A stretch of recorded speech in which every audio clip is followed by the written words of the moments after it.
Assalamualaikum warahmatullahi wabarakatuh. Selamat pagi, salam sejahtera, Om Swastiastu, Namo Buddhaya, salam kebajikan. Tapi pun yang saya hormati Bapak Camat Rawajitu Timur, Bapak Dedianto SE MM, yang kebetulan selama ini bareng di backup, sekarang ketemu di kecamatan. Alhamdulillah silaturahmi tetap berjalan dengan baik. Yang saya hormati Kapolsek Rawajitu Selatan, Bapak Ibtu Rudi Jonas SH, yang alhamdulillah baru ini juga saya bertemu dengan beliau dan bisa silaturahmi. Ternyata beliau orangnya welcome untuk kita semua. Terima kasih Pak. Yang saya hormati di sini hadir untuk narasumber yaitu Bapak Yurni MPSI, Ketua Psikologi Klinis Puspaga Nuwo Curhat Tulang Bawang. Jadi beliau nanti yang akan memberikan materi sosialisasi kita nanti. Dan yang saya hormati di sebelah kiri saya ini Ibu Bidan, sekalipun Kapus ya di sini ya, Kapus Rawajitu Timur. Beliau ini juga kerap terjadi tidak hanya di ruang publik, tetapi juga di lingkungan rumah dan sekolah. Untuk dapat diketahui bersama, sampai saat ini Kabupaten Tulang Bawang untuk angka kasus kekerasan terhadap perempuan dan anak masih relatif tinggi dan membutuhkan pelayanan untuk memenuhi kebutuhan layanan, pengaduan, pendampingan di semua tahapan proses hukum, pelayanan kesehatan, konseling perlindungan dalam rumah aman dan pemberdayaan untuk pemulihan kembali. Bismillahirrahmanirrahim. Bersama ini kegiatan sosialisasi pencegahan kekerasan terhadap perempuan dan anak, tindak pidana perdagangan orang, anak berhadapan dengan hukum, dan perkawinan anak Kabupaten Tulang Bawang tahun 2026, Kamis 11 Juni 2026, saya buka.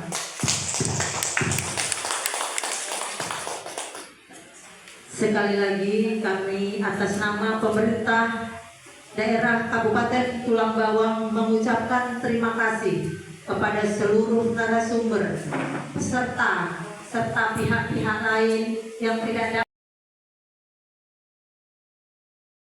Kemudian ada tindak pidana perdagangan orang. Ini ada dua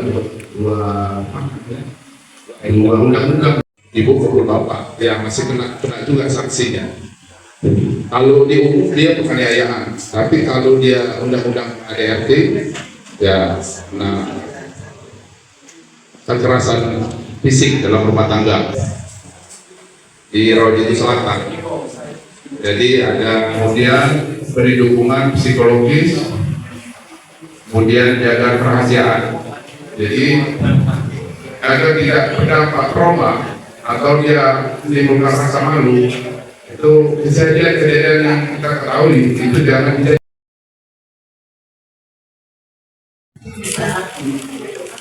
Dan dan juga memang ada perbedaan antara laki-laki dan perempuan. Itu yang pertama.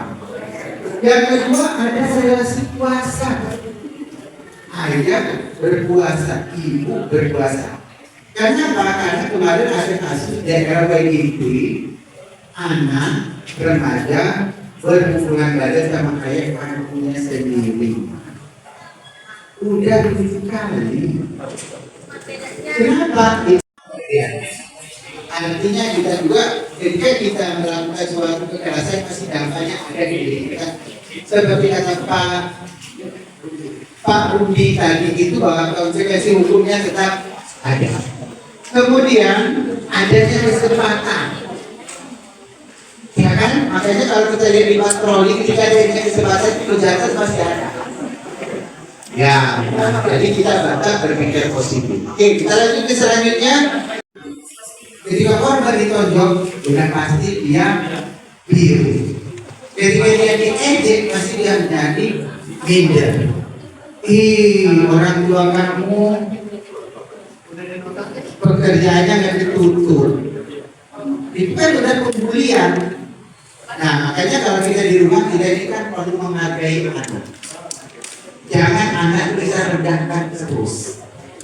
Udah hitam, nilai 2 terus, sekolahnya dirawat gitu, mau jadi apa? Buat terjadi aborsi yang ilegal ini dikenakan sanksi berdasarkan undang-undang kesehatan dan undang-undang hukum pidana. Nah, kemudian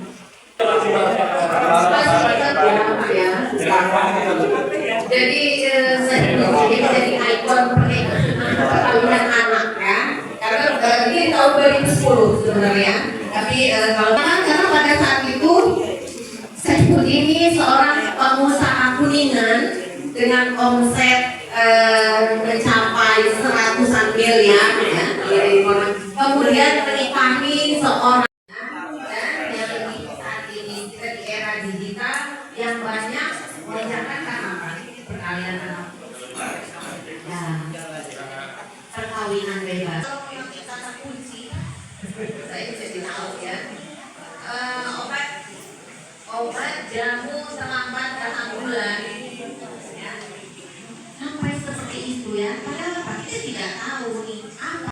Dengan setiap hari, setiap menit menghadapi bayi yang menangis, orek-orek, ya, harus menyusui, harus mengganti popok dan sebagainya. Terjadilah baby blues atau si ibu ini mengalami PPPA ini. Yang pertama ya, kami menerima pengaduan.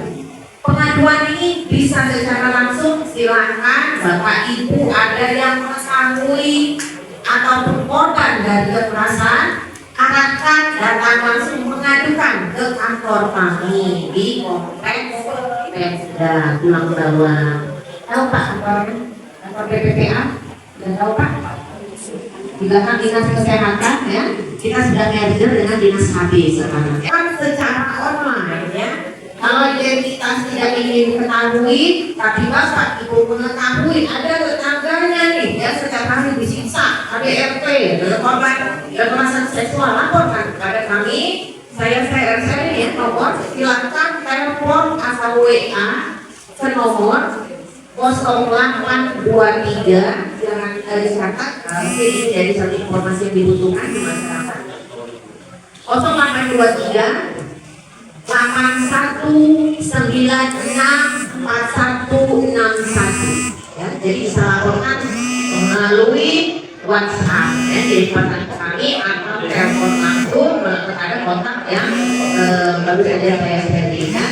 Kemudian PPPA juga akan melakukan penjangkauan kasus atas laporan yang kami terima. Kita akan menindaklanjut, kita akan datang ke lokasi kejadian ya, kemudian kasus akan didampingi oleh tim sesuai dengan apa yang menjadi kebutuhannya. Karena kita koordinasi di sektor dengan rumah sakit ya, untuk melakukan visum, kejaksaan, pengadilan, ini ada kemudian dengan Polres ya. Kemudian kita juga punya rumah aman. Jadi rumah aman ini adalah rumah berlindung sementara kalau misalnya si anak atau perempuan korban dari kekerasan, kemudian dia melakukan atas ancaman dari pelaku, kami juga menyediakan rumah aman untuk tempat tinggal sementara ya.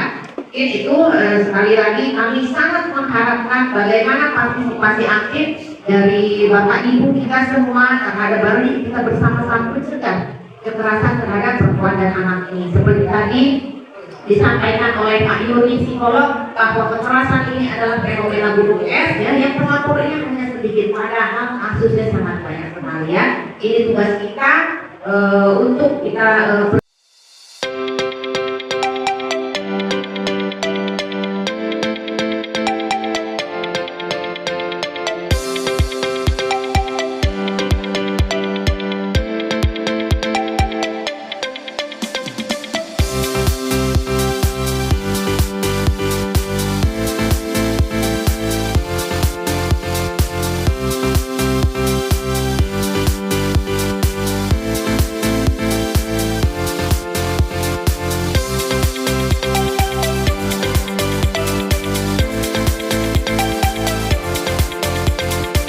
pulang sekolah yang kami lakukan ini sarannya ini bagaimana ya.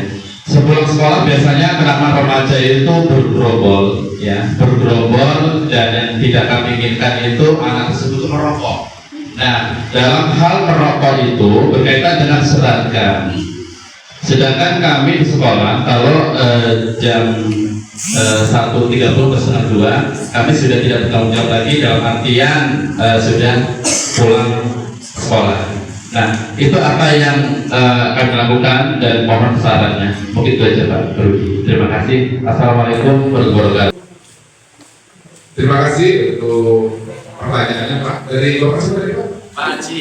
Pak Haji. Pak Haji ILP apa guru? Siswaan Pak. Oh iya, guru siswa. Temanya juga ya. Ya, jadi memang betul Pak. Banyak sekali siswa-siswa kita ini masih SMP, SMA, vokasi itu pada saat pulang itu ya, rokok sambil jalan berseragam. Kemudian ya saya juga dapat informasi lebih dari situ sudah ada. Itu sudah jadi informasi dari masukan kami. Kalaupun siswa itu sedang baru pulang, ya, kemudian dia rokok, itu boleh dari pihak sekolah untuk memanggil siswa tersebut maupun orang tua disampaikan, artinya kayak somasi Pak ya, diperingatkan dulu. Kemudian kalaupun memang dari pihak sekolah itu sudah memperingatkan beberapa kali, ya, kemudian si murid masih terus melakukan itu, ya tidak apa-apa, Bapak laporkan aja. Nanti kita lihat perbuatan anak murid ini atau siswa ini masuk unsur pidana atau tidak.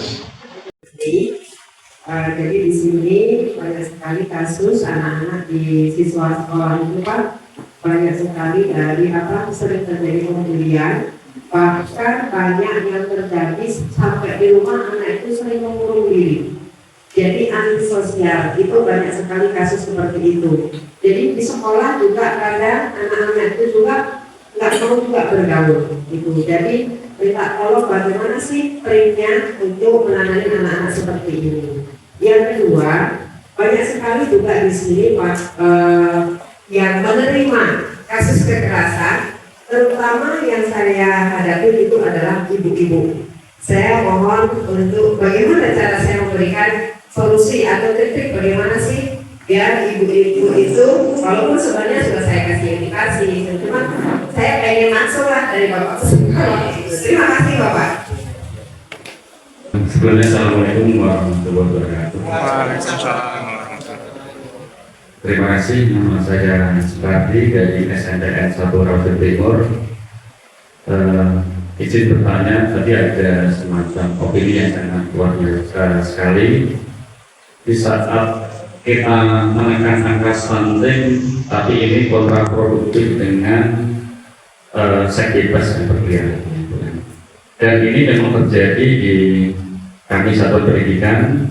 Kami sudah melakukan banyak pembinaan kepada siswa-siswi terkait etika bermedsos, etika bergaul. Tapi yang terjadi di luar pengawasan kami, bahkan di sekolah terjadi semacam tindakan asosial saat pergantian jam mengajar atau di saat istirahat, dan itu sangat mengganggu pemandangan teman-teman sebayanya di sekolah, bahkan di luar sekolah, di sekolah dan di luar sekolah. Kami juga sering berkoordinasi dengan pihak Puskes untuk melakukan pembinaan. Dan yang terakhir terjadi kemarin adalah salah satu siswi kami itu belum lulus tapi sudah hamil, belum lulus SMP tapi sudah hamil, dan pelakunya juga dua-duanya adalah siswa di Rawamangun Timur sini.